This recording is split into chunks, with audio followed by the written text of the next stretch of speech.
very happy to be part of Dr. Bayless's clinical trial because I know it's helping many kids in the future. I'd recommend it to other people just because of the amazing outcome. Just like it should be a norm.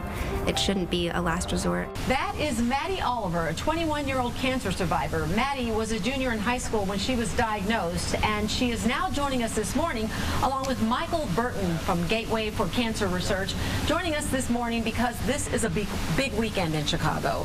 There's going to be a huge convention going on of oncologists. Tell us about that. That's right. The meeting of ASCO, the American Society of Clinical Oncologists, here in Chicago. It is one of the most important gatherings of cancer doctors and researchers in the world. Over 35,000 clinicians and researchers descending on Chicago for 4 days of science and exploration of this disease. And we have to say, Maddie, you actually, home for you was where? Philadelphia. But Maddie's here to kind of to tell your story and what happened. And you were part of a clinical trial. Tell us what kind of cancer you had and what happened. So I had osteosarcoma. That's a bone cancer, and I had it right in my hip. So I was 17, and I loved dancing. I was in high school, and I remember when it happened. It was like one night in winter, and I was at a bar mitzvah, and I was dancing, and I felt this terrible shooting pain in my hip, and I just thought maybe I had pulled a muscle. After a couple months, you know, it was deteriorating. It was getting worse and worse. So I was on crutches, and then we went to a couple different doctors, and finally we went to the Children's Hospital of Philadelphia, and that's where they found out that it wasn't just a tumor or a benign tumor; it was cancer. And at the time, what kind of treatments were available?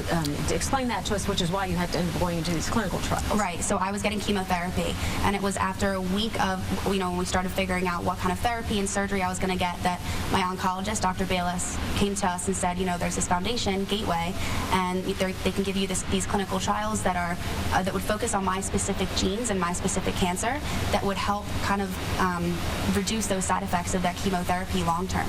And what? It worked. And it worked, right? Yes.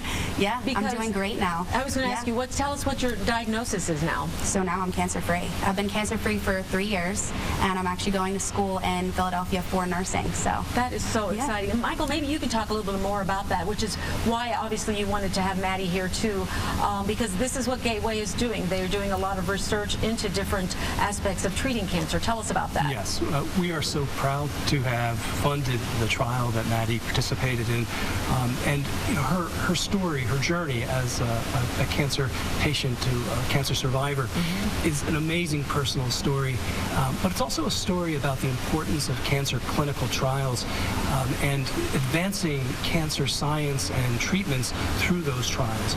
For 25 years, Gateway for Cancer Research has really led in this field. We fund trials at some of the world's leading cancer centers, including MD Anderson, Memorial Sloan Kettering, and also Laurie Cancer Center here in Chicago. And you know, I love Maddie's an example. Maddie's a real life story of how this makes a difference and how it works. So as you're sitting here, Maddie, and you have a chance to kind of reach out to the audience that's watching this morning, what do you want people to know about what difference this has obviously made? Yeah, so with Gateway, it's one of the best foundations. It's 99 cents of every dollar goes straight to their research. So I think that's why we loved it so much, and my family really wanted to do it right away when we found out, because we know that that research is going directly to getting a cure. So I think if I could say one thing to everyone in the audience is, if you are unfortunately put in that situation where you have cancer and Gateway is offered to you, do it. Go for it. Well, you have a great spokesperson in Maddie, yes, don't you, Michael? Do. And where can people go to find out more information and help out if they want? Thank you. So I would encourage anyone who wants to learn more about cancer clinical trials or about Gateway for Cancer Research's work in this area to go to our website, www.gatewaycr.org. Thank you both for joining us this morning, and congratulations. Good job. She just turned 21 not too long ago. Life is good, isn't it? Life is good. Life Fantastic. is great. Thanks so much for coming in, both. Really Thank you so much.